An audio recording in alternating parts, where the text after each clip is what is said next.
3 പതിറ്റാണ്ടുകൾക്ക് മുന്നേ കൊല്ലത്ത് CPM സംസ്ഥാന സമ്മേളനം നടക്കുമ്പോൾ അതേ സമ്മേളനത്തിന് ആർട്ട് വർക്ക് ചെയ്ത ശില്പി ശന്തനു തന്നെയാണ് 3 പതിറ്റാണ്ടുകൾക്ക് ഇപ്പുറം കൊല്ലത്ത് CPM സംസ്ഥാന സമ്മേളനം നടക്കുമ്പോൾ ആർട്ട് വർക്കുകളൊക്കെ ചെയ്തത്. അദ്ദേഹം നമ്മോടൊപ്പം ഉണ്ട്. നമുക്ക് ഈ ആർട്ട് വർക്കുകളെ കുറിച്ചൊക്കെ കൂടുതൽ ചോദിച്ചറിയാം. വളരെ വേറിട്ട രീതിയിലുള്ളൊരു വർക്കുകളാണ് നമുക്കിവിടെ കാണാൻ കഴിയുന്നത്. ഒരുപാട് കണ്ണിനെ ഡിസ്ട്രാക്ട് ചെയ്യുന്ന തരത്തിലൊന്നും കാണിക്കുന്നില്ല. ഭയങ്കര സിമ്പിളായിട്ട് എന്നാൽ കാണുമ്പോൾ തന്നെ എന്തൊക്കെയോ നമുക്ക് ഒരു അട്രാക്ഷൻ തോന്നുന്നുണ്ട്. ഇതിനെക്കുറിച്ചൊക്കെ ഇത് നിങ്ങളിതെല്ലാം ശ്രദ്ധിക്കുക. ഇത് മാസായി ഗ്രൂപ്പുകളുടെ ഒരു സാധനം ചെയ്തേക്കുന്നത്. ഈ ഒരൊറ്റ വർക്ക് തന്നെ ഈ മാസായി ഗ്രൂപ്പുകളുടെ ഒരു ആർട്ടാണ് ചെയ്തേക്കുന്നത്. എന്താണ് മാസായി ഗ്രൂപ്പ്? കൂട്ടമായി ജീവിക്കുക, ഗോത്രമായി സഞ്ചരിക്കുക, ഈ ഗോത്ര ഡ്രസ്സുകൾ അണിയുക, ഇതെല്ലാം സ്വാതന്ത്ര്യത്തിൻ്റെ വളരെ മനുഷ്യൻ അനുഭവിക്കുന്ന എല്ലാ സ്വാതന്ത്ര്യങ്ങളുടെയും ഒരു വലിയ അനുഭവമാണ്. ആ അനുഭവം എങ്ങനത്തോളം വലുതാക്കാം. ഒരു കമ്മ്യൂണിസ്റ്റാനെ സംബന്ധിക്കുമ്പോൾ അത് എത്ര സ്വാതന്ത്ര്യമായിട്ട് അതിനെ പുറത്തേക്ക് അടിക്കാം. അതാണ് ഈ മാസായി ഗ്രൂപ്പുകളുടെ അതും തന്നെയാണ് ഒരു തുടക്കം തന്നെ. പിന്നെ ഈ ഉപയോഗിച്ചിരിക്കുന്ന രീതി, അതൊരു കല്ലിൻ്റെ സ്ട്രക്ചർ, അതാ ഒരു കല്ലിനെ എങ്ങനെയാണ് നമുക്ക് എങ്ങനെ വയ്ക്കാം. നമുക്കിപ്പോൾ കല്ല് ഇത്രയും വലിയൊരു കല്ല് കൊണ്ട് വെക്കാൻ പറ്റത്തില്ല. ആ കല്ല് കൊണ്ട് വെക്കാൻ പറ്റുന്ന സ്ഥാനത്ത് അതിനെ തോന്നിപ്പിക്കുന്ന തരത്തിൽ അതിനെ ഒന്ന് ഡെവലപ്പ് ചെയ്തെടുക്കാൻ ഒരു ബിൽഡപ്പ് എങ്ങനെ നമ്മൾ ചെയ്തെടുക്കാം. അത് ആ ഒരു തിയറിയാണ് ഞാനിത് ഉപയോഗിച്ചിരിക്കുന്നത്. ഒന്നാമത് അതിനകത്ത് ഉപയോഗിച്ചിരിക്കുന്ന തിയറി എന്ന് പറഞ്ഞാൽ ഒരു ഈജിപ്ഷ്യൻ ആർട്ടിൻ്റെ, നിങ്ങളിത് തന്നെ നോക്കുക. ഒരു ഈജിപ്റ്റ് ആർട്ടിൻ്റെ ഒരു രീതിയാണ് കൊടുത്തേക്കുന്നത്. വലിയ കല്ലുകൾ, അതെ, വലിയ കല്ലുകൾ, വലിയ വലിയ ഭാരം കയറിയ വസ്തുതകൾ, ഇതെല്ലാം അനായാസമായിട്ട് ഇതിൻ്റെ മുന്നിൽ പിന്നെ എടുത്തു കയറ്റുന്നൊരു വർക്കായിരുന്നു ഈജിപ്ഷ്യൻ വർക്ക് എന്ന് പറയുന്നത്. ഒരു വലിയ നാഗരികത ഉണ്ടായിരുന്നു. ആ നാഗരിക സംസ്കാരത്തിൻ്റെ ഒരു വലിയ പാറ്റേണാണ് ഞാൻ ഇതിലോട്ട് കൊണ്ടുവരാൻ ഞാൻ ശ്രമിച്ചിട്ടുണ്ട്. അപ്പം തന്നെ നമുക്കുണ്ട്. അപ്പോഴും നമുക്കൊരു സ്വാഭാവികമായിട്ടും ഒരാർട്ട് ചെയ്യുമ്പോഴത്തേക്ക് നമുക്ക് കണ്ട് മറന്നു പോയിട്ടുള്ള ഒരാർട്ട് നമുക്ക് ആവശ്യമില്ല. മറിച്ച് പുരോഗതിയുടെ കടന്നു വരുമ്പോൾ മാത്രമേ, അല്ലെങ്കിൽ ഒരു പെയിൻറ്റിങ്സിലൂടെ അത് കടന്നു വരുമ്പോൾ മാത്രമേ നമുക്ക് ആ വർക്കിനെ കുറച്ചുകൂടെ ഒന്ന് ബൂസ്റ്റ് ചെയ്യാൻ കഴിയുള്ളൂ. കാരണം കാഴ്ചക്കാരൻ്റെ ഒരു അനുഭവത്തിലേക്ക്, പുതിയ അനുഭവത്തിലേക്ക് കൊണ്ടുവരാൻ പറ്റും. അതുകൊണ്ടാണ് അത്രയും ഒരു പെയിൻറ്റിങ് തന്നെ അതിന് നമ്മൾ അതിന് കൊടുത്തത്. അതേ ഗോത്ര പെയിൻറ്റിങ്. ഇപ്പം നമ്മുടെ ഈ 2K കിഡ്സിൻ്റെ കാലമാണ്, കുറച്ചും കൂടി നിർമ്മിത ബുദ്ധിയുടെ കാലമാണ്. അപ്പോഴൊക്കെ ഇങ്ങനൊരു ആശയം, ഇതിപ്പോൾ തീർച്ചയായിട്ടും ശില്പിയുടെ ഫുൾ സ്വാതന്ത്ര്യമായിരിക്കുമല്ലോ. അപ്പോൾ ഇങ്ങനൊരു ആശയം ഈ സമ്മേളനത്തിന് കൊണ്ടുവരാൻ അല്ല, ഈ ആശയം ഞാൻ അവരോട് പറഞ്ഞപ്പോഴേ അവർ പറഞ്ഞ് തീർച്ചയായിട്ടും അത് നിങ്ങളുടെ സ്വാതന്ത്ര്യത്തിന് വിട്ടുവരുന്നു. ആ സ്വാതന്ത്ര്യത്തിന് അവർ തടസ്സം നിന്നില്ല. എൻ്റെ സംഘാടകർക്ക് ഞാൻ വെച്ച ആശയങ്ങളോട് അവർ പറഞ്ഞ് തീർച്ചയായിട്ടും അങ്ങനത്തെ ആശയം തന്നെ വരുന്നതായിരിക്കും നല്ലതെന്ന് എങ്കിലും അവർ പറഞ്ഞു ഇതൊരു ജനങ്ങൾ കാണുന്നൊരു വസ്തുതയാണ്. അവരോട് ഒരു കമ്മ്യൂണിസ്റ്റ് പാർട്ടിയുടെ സമ്മേളനമാണ്. തീർച്ചയായിട്ടും ഞാൻ അപ്പോഴും അവരോട് പറഞ്ഞു ഇത് കമ്മ്യൂണിസ്റ്റ് പാർട്ടിയുടെ സമ്മേളനത്തിനുപരി ഒരു പുതിയ ആശയത്തിൻ്റെ വിഷയം കൂടിയാണ്. അത് അവതരിപ്പിക്കാൻ, അല്ലെങ്കിൽ അത് പൊതുജനങ്ങളുടെ മുമ്പിൽ അവതരിപ്പിക്കാൻ അത് ഈ പാർട്ടിക്കല്ലാതെ മറ്റാർക്കും കഴിയത്തില്ലെന്ന് അവരൊന്നുകൂടെ തെളിയിച്ചു.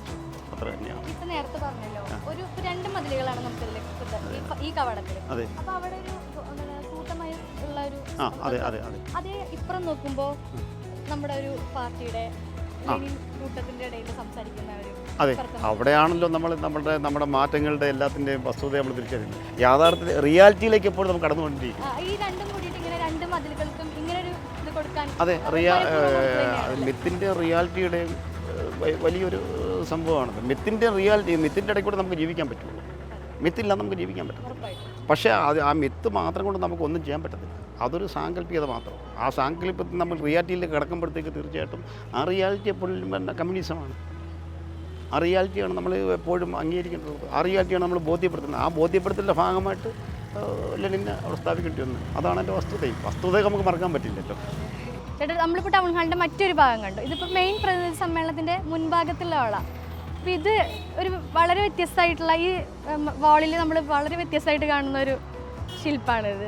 ഇപ്പം നമുക്ക് ഇപ്പോൾ സാധാരണ എന്നെ പോലുള്ളൊരു സാധാരണ മനുഷ്യൻ നോക്കുമ്പോഴേ, ഒരു ഓർഡിനറി മനുഷ്യൻ നോക്കുമ്പോൾ ഇത് നമുക്ക് കൺവേ ആവുന്നത് എങ്ങനെയാണെന്ന് വെച്ചാൽ നമ്മൾ മതിലുകളെല്ലാം പൊട്ടിച്ച് പുറത്തേക്ക്, അല്ലെങ്കിൽ നമ്മൾ ബ്രേക്ക് ചെയ്ത് പുറത്തേക്ക് പോകുന്ന ഇതായിട്ടാണ് തോന്നുന്നത്. അങ്ങനെ തന്നെയാണോ അത്? എന്താണ് ഇതിൻ്റെ മതിലുകൾ വളർന്നു വരിക എന്നുള്ളതിന് നമ്മൾ ഈ കമ്മ്യൂണിസ്റ്റുകാരനെ തളച്ചിടാൻ പറ്റത്തില്ലല്ലോ. ഏതൊരു സ്ട്രഗിളിനെ സംബന്ധിച്ച് തളച്ചിടാൻ പറ്റത്തില്ല. അതെല്ലാം പുറത്ത് വരും. അത് അങ്ങനെ ഒരു സാധനം ചെയ്താൽ അപ്പോൾ നമുക്ക്, ഞാൻ നേരത്തെ സീതോട് പറഞ്ഞില്ലേ, കുറച്ച് സ്വാതന്ത്ര്യം തരുന്നു. ആ സ്വാതന്ത്ര്യം നമ്മൾ എങ്ങനെയാണ് ഒരു പ്രസ്ഥാനത്തിന് മുതൽക്കൂട്ടാക്കേണ്ടത്, അത്തരം ആശയങ്ങൾ പ്രചരിപ്പിക്കുക എന്നുള്ളതിൻ്റെ ഭാഗമായിട്ട് ചെയ്യുന്നേ ഉള്ളൂ. അത് ഇത് പോളിഫോമാണ്. സ്പോഞ്ച് പോലത്തുള്ള സാധനമാണ്. ഇതിപ്പോൾ വേണ്ട ഒരു മാസത്തോളം ഹാർഡ് വർക്കാണ്. ഇതിൻ്റെ എല്ലാത്തിൻ്റെയും ഒരു മാസത്തോളം ഞാൻ മാത്രമല്ല, ഒരുപാട് ആൾക്കാർ ആർട്ടിസ്റ്റുകൾ, രാജീവ് അടക്കമുള്ള ആർട്ടിസ്റ്റുകളാണ് ഇതിനകത്തുള്ള പങ്കെടുത്തത്. അവരൊക്കെ നല്ല ശേഷിയുള്ള ആർട്ടിസ്റ്റുകളാണ്. അവരുടെയൊക്കെ കോൺട്രിബ്യൂഷനാണ് ഈ കാണുന്നത്. എൻ്റെത് മാത്രമല്ല, കൂട്ടമായി വരുന്ന ഒരുപറ്റ ആർട്ടിസ്റ്റുകളുടെ നിരന്തരമായ പരിശ്രമത്തിൻ്റെ ഭാഗമായിട്ടത്. ഞാനെന്നൊരു വ്യക്തിയില്ല, അങ്ങനൊന്നും ഞാൻ ചിന്തിക്കുന്ന ഒരാളാണ്. നമ്മൾ ആദ്യമായിട്ടാണ് കാണുന്നത്. പക്ഷേ എനിക്ക് തോന്നുന്നു ഇതാണ് 30 വർഷം മുന്നേ എങ്ങനെയാണോ അതിനേക്കാളും കൂടുതൽ ഉത്സാഹത്തിലാണ് ഇതൊക്കെ ചെയ്തതെന്ന് തോന്നുന്നു. ഞാനിപ്പോൾ ശീതലിനെ കാണുമ്പോൾ ഭയങ്കര സന്തോഷം എനിക്കുണ്ടാവുന്നുണ്ടല്ലോ. അതൊരു പുതിയ ഒരാളിനെ കണ്ടില്ല. എപ്പോഴും ഞാനത് തന്നെയാണ്, ഓരോന്ന് ചെയ്യുമ്പോഴും ഞാനൊരു പുതിയ ഒരാളായിക്കൊണ്ടിരിക്കുക. ഇത് ചെയ്യുമ്പോഴും നമ്മളെ ഭയങ്കര ഇൻട്രസ്റ്റോടെ ചെയ്തിട്ടുള്ള ഒരു പേര്, ഒരുപാട് ആസ്വദിച്ചു. ഈ അടുത്ത് ചെയ്തതിൽ ഏറ്റവും സംതൃപ്തി നിറഞ്ഞൊരു എല്ലാ വർക്കുകളും എനിക്ക് ഒരുപോലെ തന്നെയാണ്. എല്ലാ വർക്കുകളിലും പാർട്ടിയുടെ ചെയ്യുമ്പോൾ എന്നല്ല, പാർട്ടിയുടെ ചെയ്യുമ്പോഴത്തേക്ക് കുറച്ചുകൂടെ നമുക്ക് അതിനകത്ത് കുറച്ചുകൂടെ നമ്മളുടെ ഒരു കയ്യൊപ്പം ഉണ്ടാവണമെന്ന് കുറച്ചുകൂടെ സന്തോഷം തോന്നും.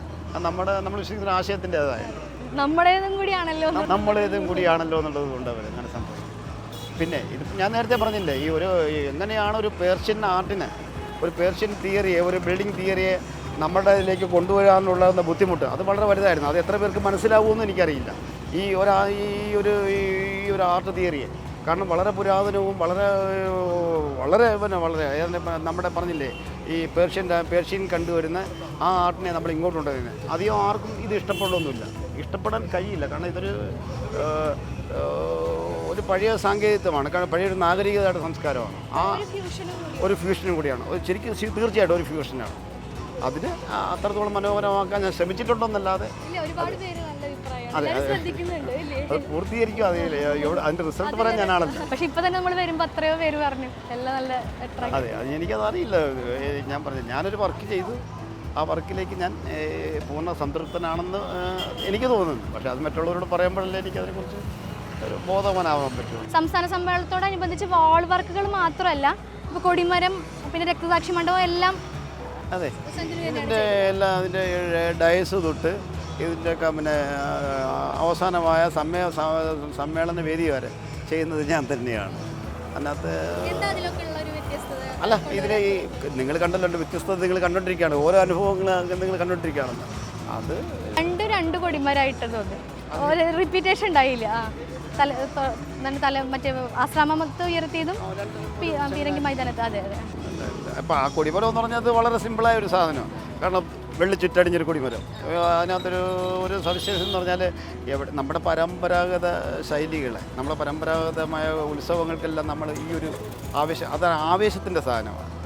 അതെല്ലാം പ്രത്യേകിച്ച് ചുവപ്പിൻ്റെ ഒരു സാങ്കേതികത്വമാണ്. ഈ കൊടിമരങ്ങൾക്കെല്ലാം പരമ്പരാഗതമായിട്ടൊരു ചുവപ്പിൻ്റെ നിങ്ങളെടുത്ത് നോക്കുക, ഓരോ ക്ഷേത്രങ്ങളും എടുത്ത് നോക്കുക, അവിടെ എല്ലാം ഇതിനകത്തൊരു ആലങ്കാരികമായ കൊടിമരം, ചുവപ്പ് അത് സന്നിവേശിക്കുന്നു. ഒരു വിപ്ലവം, അതൊരു ആവേശത്തിൻ്റെ സംഭവം, ഒരു ആവേശം.